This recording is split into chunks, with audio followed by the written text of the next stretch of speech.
नमस्कार दोस्तों, एक बार फिर से हाजिर हूँ मैं पीएन झा की सॉल्यूशन मंत्रा में। दोस्तों, आज मैं जिस विषय पे बात करूँगा वो है यूक्रेन संकट में अलगाववाद की नई परिभाषा। दोस्तों, ये जो यूक्रेन संकट है ये क्या है, ये कहाँ से आया? क्या ये तृतीय विश्व युद्ध की आगाज है? इसमें क्या दूरगामी परिणाम होने वाले हैं और क्या ये अलगाववाद की एक नई परिभाषा दे रही है?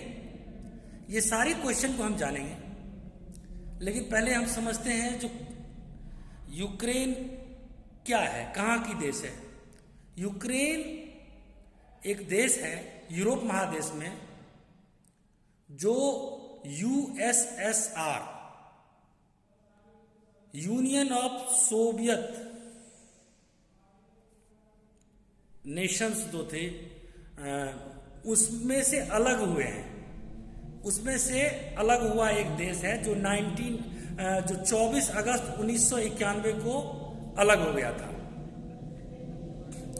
उससे पहले जो शीत युद्ध चल रहा था अमेरिका में और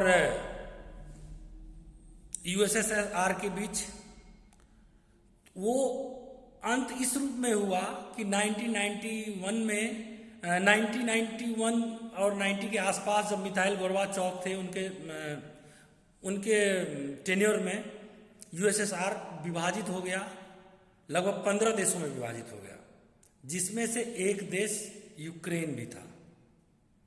तो वो तभी से मतलब एक न कहीं उसमें एक संगठन थी जिसके अंदर ही वो पहले था। अब बाद में एक अलग देश बन गया, तो थोड़ी बहुत तो कल्चरल मिक्सअप तो हो ही सकता है, और कल्चरल के साथ साथ कहीं ना कहीं और भी कारण हो सकते हैं जिससे वो एक दूसरे से जुड़े हों। अब जो यूक्रेन है वो यूक्रेन कहीं ना कहीं नाटो के संपर्क में रहा, क्योंकि वो जो इसी मुद्दे पे सोवियत से अलग हुआ था कि वो कम्युनिज्म विचारधारा से अलग था, और वो जो सोवियत संघ की जो पहली वाली विचारधारा थी, जो सोशलिस्ट विचारधारा थी, उसमें सोशलिस्ट रिपब्लिक की विचारधारा में था। तो नाटो, अब नाटो के भी बारे में आप जानना चाहेंगे कि नाटो क्या है। नाटो एक है करीब 30 देशों का एक संगठन है जिसे कहते हैं नॉर्थ अटलांटिक ट्रीटी ऑर्गेनाइजेशन। यह 1949 ईस्वी में इस्टेब्लिश हुआ। इसके इस्टेब्लिशमेंट के पीछे भी जो मेन कॉज था वो यही था, जो किसी तरीके से USSR union of Soviet socialist Republic, union of Soviet socialist Republic USSR, उसको जो है सोवियत संघ को उसकी जो आर्मी की जो ताकत थी उसको कम करना था। तो इसके रूप में जो है सो नाटो बैठा। अब नाटो के इस्टेब्लिशमेंट के बाद से जो सबसे बड़ी चीज जो हुई, जो शीत युद्ध हुई, शीत युद्ध दोनों कंट्री के बीच में चला, तो हमेशा से नाटो सोवियत संघ के लिए एक चैलेंज तो बना ही हुआ है। अब तक क्या है, जो अगल बगल के कई सारे देश नाटो के साथ चला गया। जो देश नाटो के साथ चला जाता है उसकी जो वॉरफेयर वाली ताकत होती है वो ज्यादा हो जाती है, क्योंकि नाटो मिलके उसका साथ देता है। किसी और भी देश अगर उस पर अटैक करेगा तो नाटो के सारे देश एक साथ उस पर अटैक करेगा। तो ये सबसे बड़ी सोवियत संघ के लिए चैलेंज हो जाएगी। तो इसलिए सबसे मेन चीज वही है, जो ये सोवियत जो रूस है वो इसको अलग थलग रखना चाहता है। वो नहीं चाहता जो नाटो यहाँ पे नाटो के साथ इसकी ट्रीटी बन पाए और नाटो से ये जुड़ पाए यूक्रेन। अब रही बात जो, और दूसरा वो कल्चर का नाम दे रहा है, तो कल्चर का कुछ जो ईस्ट यूक्रेन का कुछ भाग है, उस भाग में थोड़ी बहुत रशियन लोग रहते हैं, और वो रशियन कल्चर से थोड़ा बहुत वो मिला जुला है। तो उन जगहों पे क्या होता है, उन जगहों पे क्या होना है जो ये पूरी तरीके से यूक्रेन से अलगाववाद है विचारधारा, तो इस चीज का फायदा रसिया लेना चाहता है, जो इन अलगाववादियों को हम आपस में अपने पास कर लें और इसी के बल पे जो है सो हम यूक्रेन पे कहीं ना कहीं आधिपत्य जमा के रखें, जिसमें कुछ देश हैं जो क्षेत्र हैं, बड़ा क्षेत्र है ईस्ट में, डोनबास कहते हैं और लुशांक, ये सब क्षेत्र जो है इसमें रूस ने अभी अपना पैठ जमा भी लिया है। तो हो सकता है जो कि मान के चलिए ठीक है, थर्ड वर्ल्ड वार की शुरुआत भी हो जाए, क्योंकि जो नाटो देश है, ये अमेरिका है, उसकी महत्वाकांक्षा पे भी एक प्रश्न चिन्ह लग रही है। और रसिया भी अगर पीछे जाता है तो रसिया के लिए भी एक बड़ी बात ये हो जाएगी कि वो मतलब वो कहीं ना कहीं हार मान गया और पीछे हो गया, तो रसिया भी पीछे नहीं जाना चाहेगा।